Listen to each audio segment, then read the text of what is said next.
Of course, it didn't come with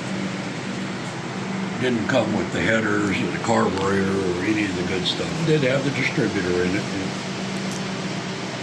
It had a water pump on it, but of course I had to change that, going to the short pump. I showed you before I had a serpentine setup on it. Well, the serpentine setup was great, except it had a long water pump. You can't get short water pump for that. The long water pump is 1.5 to 2 inches longer than this, so you see the problem I run into there. So I had to get all new bracketry and new pulleys, change all of that out so that the radiator would fit. I still got so much to do. The grill shell I've got is supposed to fit this radiator perfect. That's an advertising gimmick because it ain't none of it perfect. So I've got to modify it to get it to fit on there.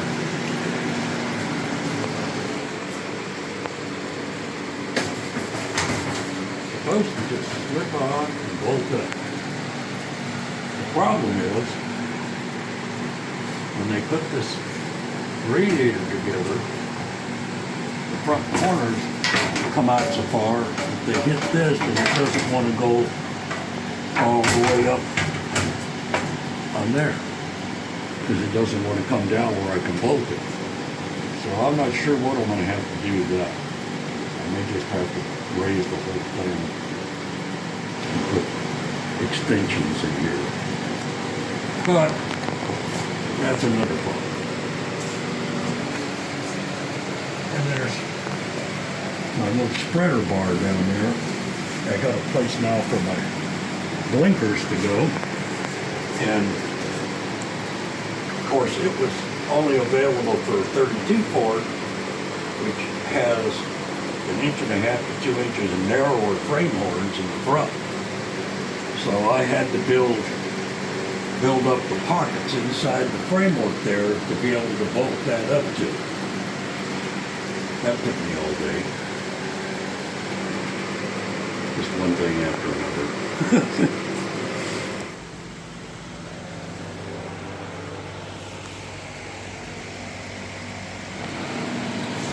I think you'd already seen that I decided to leave this rumble seat because of access to the gas tank. And I also needed a place to put the battery. So that just decided that for me. Steering column mounted, floors in it. And remaking the kick up on the frame in the back, I was able to get the floor framed up to it, and have got it up to where it could actually come up in handy because it made the gas tank come up where it should have been.